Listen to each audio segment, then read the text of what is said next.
G'day poker people, welcome back. Over the past few months of getting back to regularly posting YouTube videos, there's been one question that I've been asked again and again and again, and that of course is, Lee, where is the live table footage? We don't want to look at your mug for an entire 30-minute video. We want to see these hands play out in person. Unfortunately, because of the hands I've been talking about over the past few months happened over 2 years ago, I didn't actually have the foresight to record any of those hands at the poker table. Plus, I don't think I'm allowed to record at the Hard Rock in Tampa anyways, so I just had to recap them over my face essentially. But I got to give the people what you want. I appreciate you guys watching these videos so much that I have to give you something back that you've really been asking for. So last month, for the first time in many, many years, I sat down at the table and I recorded an entire session, and we're going over that one today. This is a 2-year jump ahead in the Leebets timeline. We've got a random Sunday afternoon session, me playing at the Derby Poker Room in St. Petersburg, Florida.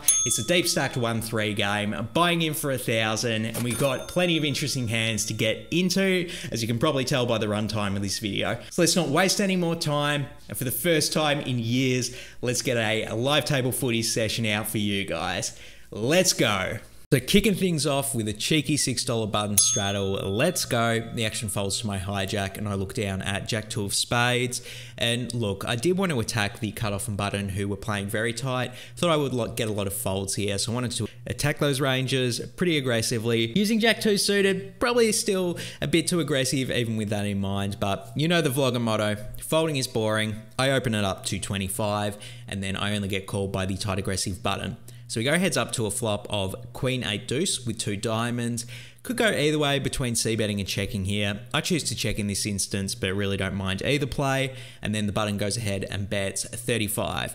So a bit of a larger size. When the action's back on me, I actually am already pretty concerned that I'm behind here with my single pair. I think the opponent's going to have all of the pocket pairs from pocket 3s through 10s in their range, maybe even pocket jacks. It's a tight player. I don't know if they're always 3-betting jacks in position. So I think they have all of those hands. They have a few strong queens and a few weak queens as well. A flush draw, particularly the nut flush draw, is very likely. So that range is going to have excellent equity against our bottom pair. So already I strongly dislike the idea of calling out of position to see a turn with bottom pair here. So that's the worst option of the 3, I think. I do consider folding. I say this a lot on the vlog, but if you think you're behind, you are absolutely going to make a bunch of EV by just folding your hand. But I actually think check raising is the best play here.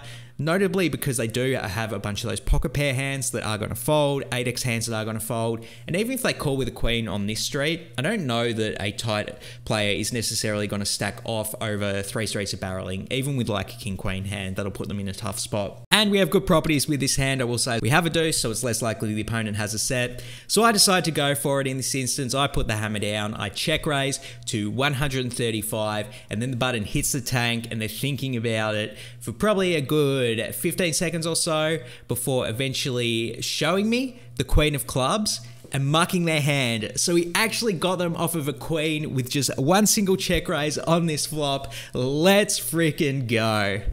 Next hand up, there are 2 open limps before the action's on my big blind with 9-3 of spades. I go ahead and raise it up to 645. Just kidding, I check this absolute trash hand. We take a free flop, which is 10-9-4 with 2 diamonds. Action starts off on me. Wouldn't hate leading out here to deny equity to overcards, but I think as a default, checking out a position to 2 opponents is generally going to be a good idea. So I do check it in this instance, and both the villains check as well. So we get a free turn, which is the ace of hearts. Absolutely awful one. I give both the cutoff and button and credit for a bunch of offsuit ace-x combinations in their range. So I just check it over to them, cutoff checks, and then the button goes ahead and bets 5. The action's back on my small blind, and I'll be honest with you guys, I do interpret this a small bet as a sign of weakness. I know the pot is really small, but I just think if my opponent did turn a strong ace like ace king or ace queen, they would just bet a lot bigger when there are so many flush draws out there. This as a sign of weakness that they likely do have a weak ace-x combination, or they turned a heart draw or a gut shot straight draw.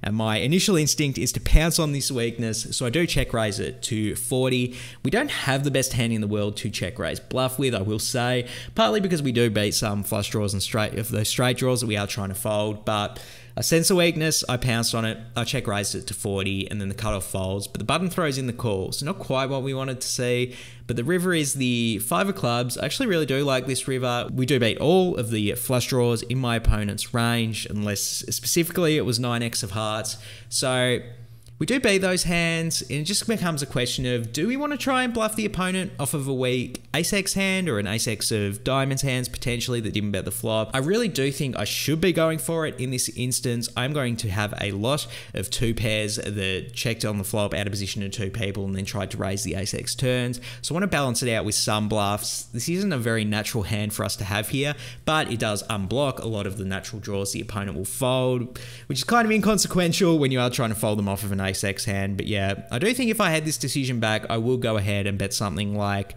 125 just to absolutely blast the opponent off of their ace-x combinations that are worse than ace-queen. I checked it in instance. Does make some sense because we do have the showdown value, but I don't know if I missed a good spot to bluff here. I check it, and then the opponent snap checks back. I show my hand, and then they show ace-8 of diamonds. So I really don't think a tight opponent would have liked calling an overbet with that on the river. So yeah, might have just missed an opportunity for a good bluff here. Let me know what you think in the comments below though. Would that just be spew? Next hand up, there's 2 limps to my big blind again, and this time I look down at 9-8 offsuit. Only playing premiums on the Lee Bets poker vlog. I raise it up to 20 here. I'm not actually joking this time. Both of the opponents were playing pretty tight, so I just thought that, you know, I could get a bunch of folds with essentially whatever I peeled in the big blind. So I already made my mind I was going to raise whatever I had when it folded to me. Not the most disciplined play in the world, and it doesn't work either because both of the limpers call a raise. So maybe being a bit spewy here with the lagging. Whatever the case, we are lagging out, and we are 3 ways to a flop of 9-8 deuce rainbow. Let's freaking go. We do flop 2 pair after raising the trash hand. God, it's fun to be an aggro fish sometimes. The small blind checks it over to me. And I think with this aggressive image I have at this table after at least the previous 2 hands, that I definitely should just go ahead and bet for value when I have an absolute monster like this. So I go ahead and bet 25, and then passive middle position player raises me to 75. The small blind gets out of the way, and already I consider 3-betting, but I think that might be a bit of a mistake. I do think the opponent is going to have some straight draws in their range and some absolute airball whiffs that are just trying to counter my over-aggression with over-aggression. So I do want to give them a bit of rope. It's a bit dicey or out of position. It's definitely better to 3-bet out of position, but I just think this is a good spot to go ahead and mix in a bit of a trap. So I do throw in the call, and we are heads up to the turn, which is the 3 of diamonds. Changes absolutely nothing on this board. I check it over to the opponent again, who goes ahead and bets 75 this time. Now, I absolutely think we just have to rip it all in here.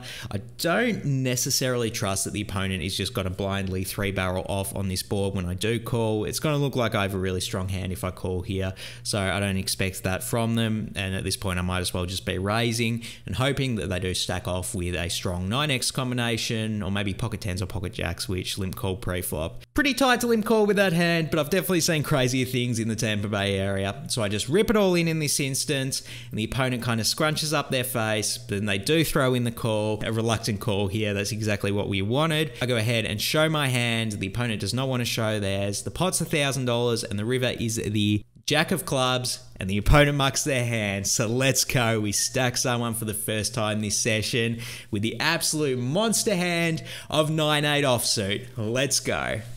Before we get into the next hand, I just wanted to take this opportunity to invite all of you to join the Anti-Gambling Gambling Club. Head over to leebets.com. We have a bunch of different anti-gambling gambling club t-shirts, hats, and hoodies in all different types of sizes and colors. So head over to leebets.com and join the club. But for now, let's get back into the gambling. Next up, a tight aggressive middle position player limps, and then the actions on my button with ace-5 suited. Finally, an actually somewhat decent hand. Of course, I'm going to raise it up. I make it 15, and then a passive big blind calls as well as the original limper. So we go 3 ways to a flop of Jack, Jack, Deuce, rainbow with 1 heart. The action checks to me here, and I go ahead and c-bet this in position. I think it's very likely both of the opponents whiffed on this flop, but even if they do check call with a hand that's like pocket sixes or pocket eights. There's going to be a bunch of scary turn cards from this. Setting up a multi-street barrel here in this instance, particularly with a hand that has a lot of backdoor straight draws, backdoor flush draws. So I make it 15 and then the big blind folds and the middle position player calls. So we are heads up to the turn, which is the Queen of Hearts. And then the middle position player leads out for 20. Now the action's on me here, and I'll state the obvious. I'm not folding my nut flush draw on this spot. But I will say, I do think the turn lead here is actually pretty strong. I do think if the opponent flops a Jack X combination, they're probably not going to raise it on that flop, but then they might go ahead and lead it on this turn. I just see players do that a lot, particularly at 1-3 and 2-5 when they do flop trips where they don't want to scare me off, but then they don't want me to check back either or let my flush draw get there for cheap or whatever. So I do give them credit for a lot of Jack X combinations when they take this line. Strong Queen X like Ace Queen and King Queen wouldn't shock me either.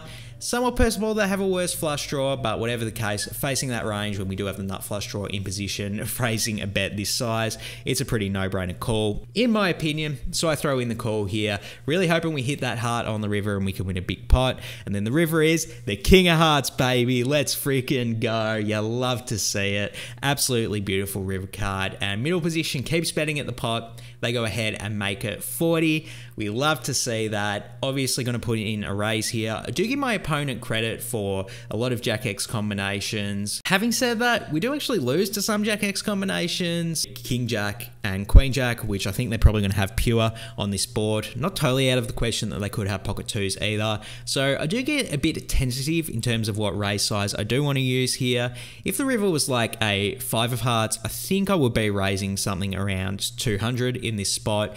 But the fact that they do have a bunch of full houses on this board, particularly on this river, does make me a little bit more skittish. So I raise to 110. And then the middle position player scrunches up their face. We're putting people in spots today, but he does reluctantly throw in the call. I show my hand and his goes straight in the muck. So we're lagging out today, but we're running hot. You love to see it. And they're back, baby. Double board bomb pots. Let's freaking go. $60 already in the middle while we see two flops dealt out. I'm in the cutoff with Ace of Diamonds, Jack of Hearts. And the first flop is Queen 10-4 with 2 clubs. And the second flop is Queen Deuce Deuce, a rainbow. The action checks all the way to me. And I think we have a pretty no-brainer check here. Would love to hit the nuts on the first board and then be betting only our ace high on the second board as kind of like a semi-bluff type thing. So going to try and do that for as cheap as possible. I check. And we do get 2 free turns because the button checks as well. The first turn is the Queen of Diamonds, no help there. But the second turn is the Jack of Clubs, giving us a strong pair on the second board. But then the small blind leads out for 40. The action folds to a passive hijack who calls. Now the action's on me here, and I think despite us turning a strong pair on the second board, the fact that we really only have a gut shot on a pair board on the first board, we should probably just be making a disciplined laydown here with this hand. If it was only the small blind still in the pot, I think I would like calling more just because we are going to chop with most deuce X combinations that don't have a pair on the first board. But the chances that one of these opponents has a Queen X which scoops us, it's pretty likely. So I think I should just be making a disciplined laydown here. I decided to call in game, probably a mistake, whatever the case. The button folds, and we are 3 ways to 2 different rivers. The first one is the 3 of diamonds, and the second one is the 9 of clubs, putting in the backdoor flush draw on the second board, which was the front door flush draw on the first board. Bomb pots are confusing. Whatever the case, that's what happens. Then the small blind bets out for 55. And the hijack actually folds. Now, we'll say if the hijack called, I would have like the easiest fold in the world here because there's no way we even call to win half the pot on one of the boards with this hand. But with only the small blind still in, we just have to look at some of the hands that we might be chopping with. And I think like pocket 10s, pocket 4s, anything that's 2x that doesn't have a pair on the first board, we're going to be chopping with as well, versus the hands that completely scoop us, which is any Queen X, any 2x with a pair on the first board, any 10x of clubs, any 3x of clubs. So we do get scooped by a lot here. But the other thing you have to consider is we're getting a really, really good price to call. But the other thing you have to consider on top of that is it's a bomb pot. If we're only drawing to one board, we need to split our pot odds in half, which makes the price to call actually kind of worse. Bomb pots are really confusing. I am far from an expert expert, I will admit. If you do have a strong opinion on it, leave it below in the comments. I think this is a really interesting type of game which we could have a pretty enlightening discussion about in the comments below. Whatever the case, I just default to I'm getting a good price and I have a strong hand on one of the boards. I throw in the call only for the opponent to show me 3-2 offsuit. So there you go. They did have a 2x combination with a pair on the first board. I'm going to scoop us in this one. Don't want to be results oriented in terms of if this is the right call or not, facing this good price. So let me know what you think in the comments below. I think bomb pots are interesting. They're an untapped market in my opinion. Next hand up, there's 2 limpers in front of me again, and then I'm in the small blind with ace-10 offsuit. I raise it up to 20, which I think is a little bit too small. I think you should be making it 25 as a minimum. Out of position multi-way. Whatever the case though, slight mistake, I made it 20, and then both the villains call. So we do go 3 ways to a flop of a 10-8-7 with 2 spades. It's a really good flop for us. We have top with the backdoor nut flush draw. Having said that though, I still think this is a good position to check it multi-way out of position. I think that's just a good default to have, particularly when the opponent's going to have a lot of strong to medium strength hands on this board that they might want to stab at it with. So we definitely want to give them the opportunity to do so. So I go ahead and check it, and then unfortunately the action does check through all the way. So we do get a free turn, which is the 8 of spades, putting in the front door flush and giving us a nut flush draw. And look, we gave the opponent some rope to bluff at it on the flop.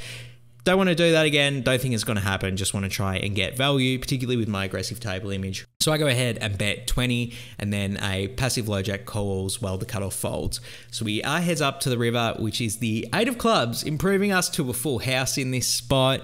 So I think it's pretty interesting what bet sizing we want to use. Definitely don't want to check it over to induce bluffs. I just think that's very unlikely when the opponent does have a bunch of like weaker full houses in their range. Just want to go ahead and bet to try and get value from those hands. And I think we want to use an overbet size here. Like if the opponent called on the turn with pocket sixes with the 6 of spades, we can put them in a really gross spot with an overbet here. So I decide to do it. I go ahead and bet 110, and then the villain thinks about it for maybe like 5 seconds before raising to 250. And look, straight up, the opponent just has quads here when they do this. It's pretty face up, particularly with a small size raise. Like they're just not doing that as a bluff. They're not raising a worse full house for value or even a chop for value when they've got to be at least somewhat concerned that we do have a overpair in this spot.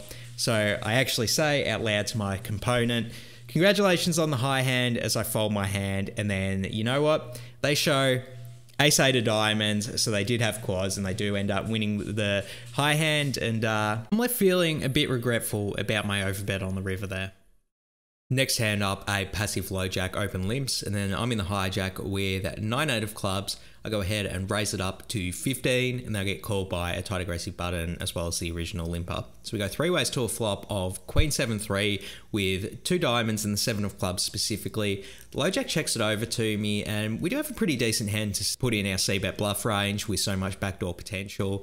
I decide to check in this instance. If I had this play back, I think betting slightly better. But out of position, you can't really go wrong with checking as a default. I check it, then the tight aggressive button goes ahead and bets 20. The low jack folds. So the action's back on me here. And with so much backdoor potential, I don't really want to fold just yet. I don't really expect a check raise to get through that often, particularly with my aggressive image. So I think if we are going to continue, flatting makes the most sense. That's what I do in this instance, and then we are heads up to a turn, which is the 4 of spades, going to be absolutely no help to us at all. So I check it over to the opponent, pretty much ready to be done with the hand at this point, except the button checks back. So now things are changing a bit. Definitely don't know if I'm ready to give up just yet when the opponent is likely checking a weaker 1-pair holding. And the river is the 6 of clubs. This is a great river for us to bluff. I think we're going to have way more 5x combinations in our range when we check call on the flop than when the opponent bets a flop and checks a turn. So I think it's a great spot for us to potentially represent the straight here. And if we're going to try and do that, we definitely need to use a very large sizing. I mean, how many times have you got into this river with a 5x hand and you just feel like you have to bet like less than the pot because the opponent's just going to fold their weak queen X if you go too big? Well, if that's the way you feel about it, to be logically consistent, you absolutely need to bomb it when you do have the bluff here. So that's what I do. I go ahead and bet 175, and then the opponent folds pretty quickly. So let's go, taking the pot down with 9 high like a Hefe. Next hand up, we see 2 open limps before us, which seems to be a bit of a pattern so far in this 1-3 game, and then I'm in the big blind with 8-2 of hearts, and I check it. So we get a free flop of Queen 10-4 with 2 spades. Pretty big whiff for us, and out of position to 2 people. No-brainer check spot, in my opinion. So that's what I do. I go ahead and check, and then everyone else checks as well. And then the turn is the 3 of clubs, so it's no help to our specific hand here. But having said that, I think when both the opponents check on the flop, the chances that they do have a very strong hand, i.e. Queen X or better, is pretty unlikely, particularly on a board this wet. So maybe this is a good spot to try and start stealing the hand. So I do decide to mix in a bit of a bluff here. I go ahead and bet 15, and then the under the gun player calls and the hijack folds. So the bluff hasn't worked quite yet. Let's see what the river is. Maybe it can be a good one. Continue to barrel on, and the river is the ace of spades. And this is a really, really bad river for us to continue on. I think the under the gun player is going to have a bunch of 2 pairs in their range on this river. Like if they have ace 10, ace 4, or ace 3, I would not be totally shocked when they call on the turn. Plus any ace X of clubs, also a potential hand they could have. King Jack got in as a straight, 5-2 got in as a straight, front door spades got in. So I think the opponent just has a very, very strong range here. And when that's the case, even when we only have 8 high, I actually think this is a pretty good spot to give up on a bluff. Maybe I could bet really small and just try to fold them off of like a Jack 9 or 9 high clubs. But in general, I think their range is going to be pretty strong on this river, and I should just be giving up. Apparently I didn't get the memo, definitely showing a bit of an over-aggression bias in this session so far, and I don't slow down in this hand. I go ahead and bet 60. Really, really not in love with this bet. I think I should just be giving up on this river specifically. Whatever the case, I went ahead and made it 60, and then the villain calls. So that's bad news. We show our hand, and then the opponent does show King Jack offsuit. So yeah, they're just going to have 1 million combinations of strong hands on this river. That's just a really bad spot to bluff. Next hand, things change up a bit because there's 3 open limps before the action gets to my big blind. And then I look down at pretty much the first premium of this video so far. Pocket 10s, baby, let's go. I raise it up to 35, and then only a tight, aggressive under the gun player calls. So we are heads up to a flop of ace queen 10, baby, let's go. We hit bottom set. You love to see it. But I think we have a pretty interesting decision whether we want to c-bet or not here. If I was going to c-bet any hand on this board, I think bottom set is a pretty good one to do it with. However, having said that, we are out of position to a tight aggressive player that's probably going to bet a lot on this board. I think they have a bunch of ace X suited hands in their combinations, probably all of the 2 pair offsuit combinations, as well as the dreaded King Jack pure. I think they have pretty much all suited and offsuit versions of that hand on this board. So there is some cause for concern, but whatever the case, I think they're just going to bet a bunch when I check it over to them here. So I decide to induce the action in this instance. I check it over to them. Fortunately, it does work because I go ahead and bet 50, which we love to see with bottom set. But now I think we have another interesting decision. My initial instinct is to check raise on this board because I have a set. Having said that though, I don't know if that's the wisest decision. Sure, it builds a pot against my opponent's 2 pair combinations as well as some sticky ace X combinations, but this is a tighter opponent, so I don't really expect us to get that much value from their like ace 5 suiteds, for example, unless they turn 2 pair, in which case we kind of want to keep them in with those hands. So I think flatting and slow playing makes a lot of sense against there. And in all honesty, I am very concerned about the 16 combinations of King Jack that the villain has in their range. So I think maybe a bit overly cautious, but there is some merit to slow playing the set here and seeing what develops over the coming straight. So I decide to call in this instance. Let me know if you think that's a bit tight, but that's what I do here. I throw in the call, and then we are heads up to a turn, which is the 2 of diamonds, putting out backdoor diamonds, still checking it over to the opponent, hoping they're going to bet their 2 pair and ace X combinations, and they keep betting. They go ahead and make it 100. Now in this spot, threw in the call yet again, continuing to slow play. Still a little bit concerned about King Jack. Although, having said that, I do think the opponent might use a larger bet size with King Jack. So maybe it's just a good spot to buff it up and continue to try and get value from my opponent's 2 pair combinations. So yeah, another passive bias, which is interesting because I played overly aggressive so far this video, except for this time. Whatever the case, I throw in the call here and we're heads up to the river, which is the 5 of clubs. I check it over to the opponent again and they go ahead and bet 100. Now, I'm not really concerned at all that they have King Jack. I think that hand would be way more confident and use a way larger bet size. So I think we absolutely have to put in a check raise for value here. But I don't think we can go that big either. I think the opponent's I mean, they are in position, so it's not really a blocker bet that they're doing, but it's kind of that sizing where they just like really don't want to get raised. So I think we just have to size down a little bit to try and price in their ace-x combinations, their two-pair combinations. So that's what I do. I size it to 275, and then the under the gun player says out loud, "Oh God, I guess you have King Jack." As he throws in the call, we love to see it. We show him our pocket tens, and then the villain says, "Oh, that's good too." And then he shows ace queen. So I do wonder if we would have been able to bloat up this pot a bit larger if we raised on earlier streets, but whatever the case, we're winning the pot regardless. Let's go. Next hand up, we've got a cutoff straddle on. Same thing as a button straddle, but this person's just posting for the cutoff as a straddle. Regardless, I'm in the small blind with 6-5 of spades. I raise it up to 25. This is definitely too loose, out of position to at least 6 different players. So yeah, definitely want to be really tight with your opening ranges in this instance, particularly when it's very likely you're going to get action with players that have position on you. So yeah, definitely a bit of a speary open. Whatever the case, I made it 25 here, and then the cutoff straddle, who's a tight aggressive player, does throw in the call. So it heads up to a flop of Jack 4-4 rainbow with 1 spade. I go ahead and check it over to the villain. Out of position, you guys can probably tell at this point that I do like checking with a lot of my range. Definitely have a hand with a lot of backdoor potential, so if I was going to have a c-bet bluff, maybe this would be a good board to do it, but just sticking to my default of checking out of position. So that's what I do, and then the villain goes ahead and bets 25, and I throw in the call. Have a lot of backdoor potential, can bluff on later streets, but it's definitely very dicey out of position, I will admit. Whatever the case, I threw in the call here, and then we get a free turn, and we're glad we do, because the turn is the queen of spades. Let's go. We do turn a 6 high flush draw. Still want to check it, inflow over to the opponent, and then they check back.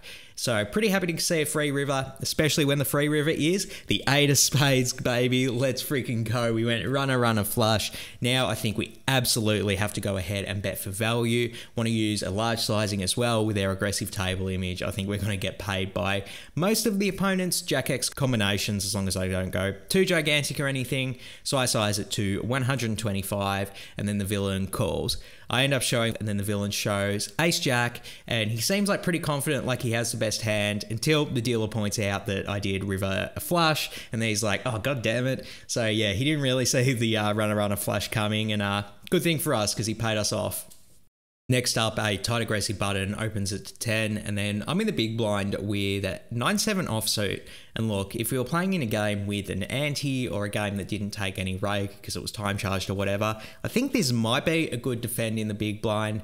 But when you're playing a 1-3 game where they take $10 rake, then this is just a pretty trivial fold, particularly when my opponent opens a larger than 3x sizing. So maybe a bit of a discipline issue here because I do decide to throw in the call. But yeah, this is way too loose, and you're just going to be absolutely crushed by rake in a heads up pot in this scenario. Folding is boring though. I throw in the call, and then we do go heads up to a flop of 8-5-3 with 2 diamonds. I check it over to the villain. They go ahead and c-bet 15, and now I think this is an absolute slam dunk check raise spot. We're going to have way more 2 pairs on this board, clearly, if we're defending hands like 9-7 offsuit. Plus, we have all the sets, and the opponent, I think, is going to be stabbing with a lot of overcards to this board, like if they have ace-king or king-queen. I think it's very likely those hands are going to c-bet and then fold when they do face a lot of aggression. So I want to check raise pretty aggressively here, and when we do have hand with a decent equity like a gut shot, I think it's a perfect hand to do it with. So I go ahead and check raise it to 75. And then the button throws in the call. It's not quite what we were wanting to see. I think it's very likely they do have at least a strong 1-pair hand or a flush draw at this point. So hand's not over yet, but definitely think we're against a strong range. And the turn is the 4 of hearts. Now this is a great card for us to continue to barrel on. I think it's way more likely that we have the 7-6 combinations, probably offsuit if we're playing a 9-7 offsuit. It's just great opportunity for us to keep representing not only the strong range we had on the flop with the 2 pairs plus, but now we also have a bunch of made straights in our range. So I think we really want to keep putting the pressure on my opponent's strong 1-pair hands, including their overpairs. And I think an overbet's the sizing we definitely want to use here. So I go ahead and make it 175, and then the button is in the tank, and they're in there probably a good 90 seconds or so. I was looking at them periodically, and they did look pretty stressed. So I'm pretty convinced that they do have an overpair or at least a strong 1-pair hand in this instance. And eventually they flash me the 8 of clubs as their hand goes in the muck. Let's go. We do get the bluff through and get them off top pair. Yeah, love to see it. Next hand up, a passive +1 player, open limps, and then I'm in the hijack with ace king offsuit, baby. This is definitely the best premium we have seen all session, so of course I'm going to go ahead and raise it up. I make it 15, and then I get called by a tight aggressive small blind as well as the original limper. So we go 3 ways to a flop of king 8-4 with 2 spades. When the action checks over to me, definitely going to go ahead and try and get some value with my top here. I bet 20, and then both the villains call. So we have still 3 ways to a turn, which is the 2 of hearts. I don't think I could ask for a brickier brick if I tried. So when the action checks to me, I actually think this is a spot where it's good to go really large for value. I think both the villains are going to have a bunch of flush draws in their range, as well as all of the Broadway King X combinations, and I don't really see any of those hands folding, particularly when I have such an aggressive table image. It's a good spot to go really large for value. I go ahead and bet 75, and then the small blind calls and the +1 player folds. So we're heads up to a river, which is the 5 of clubs. The small blind checks it over to me, and I definitely want to continue to bet for value here. Like I said, all the Broadway King X combinations I think are going to be pretty likely to continue calling. I think I should be going pretty large with a bet sizing here, something like maybe like the size of the pot or a little bit less than that, just because with my aggressive table image, I don't think I'm going to get many folds. I kind of made a mistake here though. I sized down to 90. It was a tight aggressive opponent, so I think they're actually going to be pretty liable to fold a bunch of King X combinations, but I still think I can eke out more value, particularly when I have such an aggressive table image. So bit of a mistake there. I went ahead and bet 90 though, and then of course the small blind does throw in the call. I end up showing their hand and they do end up mucking. But in spite of me winning this pot, I am a bit regretful that I didn't use larger sizings, because I think there's way more value to get here from King Queen and King Jack, King 10 combinations as well. So a bit of a mistake here. So there you have it, the most interesting hands I played on the Sunday afternoon session at the Derby in St. Pete, Florida. Ended up racking up after 7 hours and 5 minutes of play. Originally, I was planning on playing a longer session, but honestly, I was feeling exhausted after the 7 hours. I think being that this is the first live game I filmed in a while, there's a bit of rust there, and it definitely took more mental bandwidth than I would have liked to actually film the hands in the moment. So I think there's definitely some rust I need to work on getting rid of as I go forward with continuing to film live vlogs in the future, which I'm planning on doing. So if you want to see those when they come out, make sure you hit the subscribe button. In terms of how I played this session, I was for the most part very happy with how I played. I think the game was playing a very tighter style, so in that case you definitely want to up the aggression levels to steal pots when the opponents are probably going to overfold in certain spots. Having said that, maybe a bit too overly aggressive in some certain hands. That 8-2 suited bluff was definitely way too aggressive, and I should have just shut down the river. I think that might be indicative of me just taking an aggressive bias too far in certain spots, which might be a bit of a discipline issue in all honesty. So it's definitely something I need to look out for next time. But overall, using aggressive lines when your opponents are folding too much is probably going to be a good default to have. So I did give myself an A grade on this session and had pretty decent results for my efforts. After 7 hours and 5 minutes of play, I did end up winning $1,175. So definitely not going to complain with a decent little win there on a Sunday afternoon. For now though, I'm out of here. Peace.